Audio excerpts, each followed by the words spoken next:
ऊपर क्या क्या हो रहा है। इंजीनियरिंग के लोगों का जान जा रहा है, उसके लिए किसी को टाइम नहीं है ना। हर रोज रन ओवर हो रहा है। पॉइंट्स बन की वही हालत, एसएनडी कर्मचारी की वही हालत, कारखाने की कर्मचारी की वही हालत, टिकट चेकिंग की कर्मचारी की अलग हालत, कॉमर्शियल वाले की अलग, रनिंग वाले की अलग, ट्रैफिक वाले की अलग, सेशन वाले की अलग, टीडी वाले की अलग। कोई सी ऐसी विभाग नहीं जिसको तकलीफ नहीं। अगर हम नियम से उतर जाए, हम किस में उतर जाए? नियम से उतर जाए। जो भारत सरकार ने बनाए हुए नियम से काम करने की बात अगर की जाए, कल से एक भी गाड़ी नहीं चलेगी, एक भी गाड़ी नहीं चलेगी, एक भी गाड़ी नहीं चलेगी। मतलब गाड़ी कैसे चल रहा? हम आपकी सेवा कर रहे साहब, करने दो ना। भारत का सेवा, भारत सरकार की सेवा कर रहे हैं हम। क्या कर रहे हैं? सेवा। क्या कर रहे हैं? करने दो ना सर, सेवा करने दो ना, उंगलीबाजी मत करो ना। हाँ, आपको नाचने बिचने को दिल नहीं तो अंदर चले जाओ, बैठ जाओ, हाथ पैर हिला दो, हाँ हिला दो, कोई फर्क नहीं पड़ता। हाँ, लेकिन अगर आपको कोई मूड आ जाता है बाहर आ जाओ, अपन हिला देता है ना। क्या बोलता है अपनी मूड काय को खराब कर, अच्छा खासा काम चल रहा है, ठोकर के काय को दिमाग खराब कर, है ना। हम सबको आप देखा होगा, मैं किसी को सलाम नहीं करता, ऐसा नहीं। कोई किसी के सामने बैठे भी रहता, कोई मैं किसी सोचता नहीं क्लास 4 का आदमी की उनको भी सलाम करता है, कोई नहीं, सबको सलाम करता है। क्यों? एक सलाम करने में क्या जाता है? इज्जत दो ना यार, इज्जत दो ना यार। लेकिन आप इज्जत लेने को भी तैयार नहीं है तो बड़ा मुश्किल है। ऐसा मत करिए। जो मुंबई डिवीजन बड़े अच्छे खासा चलता है, चलने दीजिए। हम किसी के नाम लिए क्या? नहीं। लेकिन जिसके बारे में बोल रहा हूं समझ रहा, समझ जा, सुधर जा, समझ जा, सुधर जा, समझ जा, सुधर जा। हम इतने सारे चुनाव चला, 3 चुनाव, आपने किसी ने भी सुना मैं किसी व्यक्ति के खिलाफ, किसी संगठन के खिलाफ बात करते हो? आपने किसी ने सुना क्या? हम हमारे कार्य के बारे में बोल रहा हूं। यूनियन, लाल झंडे की यूनियन ने क्या किए?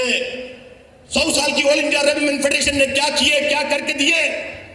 जो हमारा नेशनल रेलवे मंजूर इसी साल के अंदर 100 साल होने जा रहा है, तो हमने क्या किए, क्या कुर्बानी की है, कितनी शहादत ली है, उसके बाद में आपको दिए क्या? ये हम कह रहा है। यूपीएस ओपीएस की मुद्दे आ गए, लोगों ने बोला कि ये फंसा दिए, प्रधानमंत्री जी के साथ में दोस्ती किए, शिवपाल मिश्रा जी ने ओपीएस में एग्री किए। आप भूलिएगा नहीं इस बात को, नए लोगों के लिए कह रहा हूं। हमारा जो भी एनपीएस में आए हुए लोग सेवा रूट हो रहे थे, उनका कहना क्या था? हमको 50% पेंशन चाहिए, 50% पेंशन चाहिए। मैदान में कौन उतरे?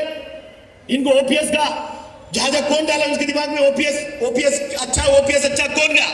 यही लोगों ने कहा, यही लाल झंडे के लोगों ने कहा, इन्हीं नेताओं ने कहा। लेकिन उन्हीं ने कहा तो उन्हीं के गले पड़ गए। बोला हम आज भी आपको कह रहा हूं इतनी सारे लोगों के सामने, भाई मार्च महीना आ रहा, जो आपको उछाने वाला क्या बोलेगा, अभी क्या बोल रहा आप देख लीजिएगा। हाँ, लेकिन अगर मैदान में जाने की जरूरत पड़ेगा, सरकार से अगर लड़ाई करने की जरूरत पड़ेगा, लाल झंडे की बिगड़ कोई मिलने वाला नहीं। मैं आपको कहना चाहता हूं, ये हमें मिलेगा आपको, क्योंकि हम लोग राजनीतिक लोग नहीं है। हम सरकार के अच्छे काम को सलाम करते हैं। हाँ, लेकिन हमारी पेट को, हमारे नौकरी पे हाथ डालने वाली कोई काम होगा, सरकार चाहे किसी के भी होगा, हम नहीं छोड़ता है, हम विरोध करेंगे। क्योंकि हम लोग छत्रपति शिवाजी महाराज, भारत रत्न डॉक्टर बाबा साहब अम्बेडकर की पुजारी है। मैं आपको कहना चाहता हूं, तो हमको कोई फर्क नहीं पड़ता कौन है क्या है। हमारा नारा सर्वधर्म समभाव है। हमारा नारा क्या है? सर्वधर्म समभाव। हम एक दूसरे को इंसान करके जानते हैं। किसी को हमने पूछा नहीं आपका सरनेम क्या है, पूछे किसी को? या आपको पूछे कौन से गांव से आए, किसी ने पूछे? हाँ, हमने जरूर ये पूछा होगा आप कौन से डिपार्टमेंट में काम करते हैं, ये तो पूछना पड़ेगा हमको। इसके अलावा हमने कुछ पूछे नहीं। दर्द को समझिएगा, मैं आपको कहता हूं, हम हमारे लिए नहीं, आगे आने वाली 5 साल के बाद क्या होगा भारत रेल की, 10 साल के बाद क्या होगा भारत रेल की, ये हम सोचने वाला है। आप लोग हमारे आरपीएफ के साथ भी यहाँ वहां खड़ा है। पीयूष गोयल जी रेल मंत्री था, माटंगा के अंदर आया था।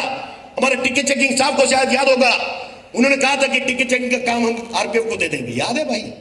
कोई टिकट चेकिंग है, इसको याद करते हैं? हाँ या हूं तो कुछ तो बोलो।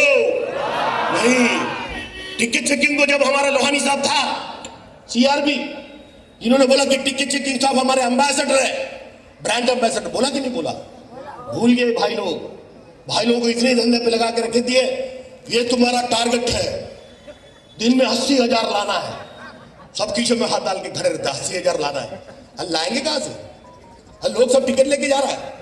आपको मालूम है एससी गुप्ता की तरह एक डीआरएम था, उन्होंने कोर्डन ऑफ करके पूरी आरपीएफ को लेके हर जगह में गाड़ी खड़ा करने का काम किया, चेकिंग करने का काम किया। उसके बाद में सबको गोयल साहब था उधर सीडीडीसी, गोयल साहब ने फतवा जारी किया, आपको इतनी टारगेट लेना है, इतनी पावती बनाना है। अरे एक तरफ से डीआरएम साहब पूरा चेक कर रहा, उस टाइम एसीएम को भी पकड़ा, सीपीओ को, डिप्टी सीपीओ को भी पकड़ा। याद है साहब आपको? सबको चार्ज कर रहा था, जीआरपी को पकड़ रहा था, सबको, किसी को छोड़े नहीं, आरपीएफ को छोड़े नहीं। आज सारे लोग हमारी फर्स्ट क्लास में आ रहा जा रहा, किसी को कोई बोल रहा। आने भी दो, मैं आपको क्या बोलता हूँ, वर्दी वाला अगर उसमें नहीं आएगा तो किस में जाएगा? मदद करने के लिए आप बोले पुकारेगा तो वही आएगा ना। आने दो, जाने दो ना, उसके पीछे क्या पड़ रहा है, नहीं समझा। लेकिन भूलिएगा नहीं इस बात को, आपको याद रखना पड़ेगा। लेकिन उस समय में उन्होंने बोला कि गोयल साहब ने बोला कि आपको टारगेट पूरा करना है। उस समय एसके अग्रवाल साहब एजीएम था, याद करो उस बात को। हम लोगों ने बोला ये नहीं हो सकता। बोला क्यों? काउंटर के सेल उस टाइम में 38% बढ़ गया, 38% काउंटर पे सेल बढ़ गया, क्योंकि चेकिंग हो रहा था। तो आप पावती कहां से बनाएगा? ऐसा दबाव मत डालिए, ऐसा हमारे टिकट चेकिंग के गलत काम कराने को मत लगाइए, यह मैं बोलना चाहता हूं। अगर आप उनको बोलेगा तो कहीं भी खड़ा करके किसी से भी पैसा जमा करना शुरू करेगा, मत करो।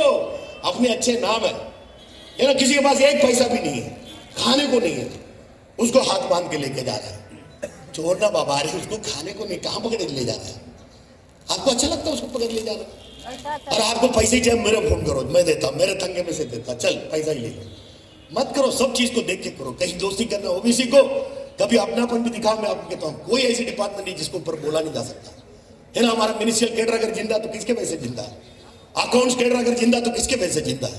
भंडार सागा अगर जिंदा है तो किसकी वजह से जिंदा? मैं पूछना चाहता हूं, आप याद करिए। सो प्रिंटिंग प्रेस 9 साल हमने जिंदा रखने का काम किया, किसने जिंदा रखने का काम किया? परेल कारखाना करीब 8 से 9 साल से जिंदा रखा हुआ, किसने रखने का काम किया? भूलिएगा मत। लाल झंडा इतनी धीमी से क्यों बोल रहा है? अरे कमाल, ऐसा लगता है कि सबका उपवास चल रहा लगता है, क्योंकि 8वां वेतन आयोग आने वाला। अभी क्या आने वाला? 8वां वेतन आयोग। 8वां वेतन आयोग कौन दिला रहा? लाल बहादुर। हाँ, लेकिन मिलने के बाद 2 लोग बोला नहीं, ये झूठ बोल रहा, हम लोग दे रहे। ठीक है बाबा, तू ही दे रहा, चल कितना दे रहे हो तो बता, ये तो बता कभी कितना देने वाला है। वो नहीं बता, वो अभी नहीं बताएगा, मिलने के बाद बताएगा। अच्छा, तुम्हारा आइडिया अच्छा है ना, लेकिन उसके पीछे भी कुछ लोग घूमता है, ये वही बोल रहा है या ऐसा। इसमें मत पड़िएगा, दर्द है ना। मैं लोगों को बोलता हूँ, अपने आप से मोहब्बत करो तो दूसरे से मोहब्बत कर पाएगा। तो बहुत सारे भाई लोग सोचते अपने आप से कैसे करेगा, पैसा बहुत है ना, बड़ा आईना लगाओ ना घर पे। मैं बहुत सारे लोगों को देखता हूँ, शाखा के अंदर 25 आदमी एक दूसरे का नाम नहीं जानता। वो कालिया किधर है, वो टकलू किधर है, टेढ़ा नाक वाला किधर है, नहीं तो बोलेगा मद्रासी भैया गाउडी। अरे 25 आदमी का नाम नहीं जानता तुम, और यूनियन चलाएगा तुम?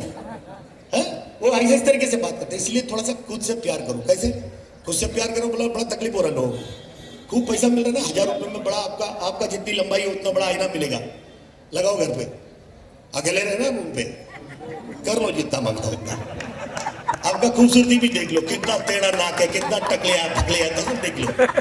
एक बार करने सीख जाएगा ना अपने आप से, तो फिर जो मिलेगा सब आपको प्यारा दिखेगा। मैं आपको कहता हूँ, सब प्यारा दिखेगा आपको।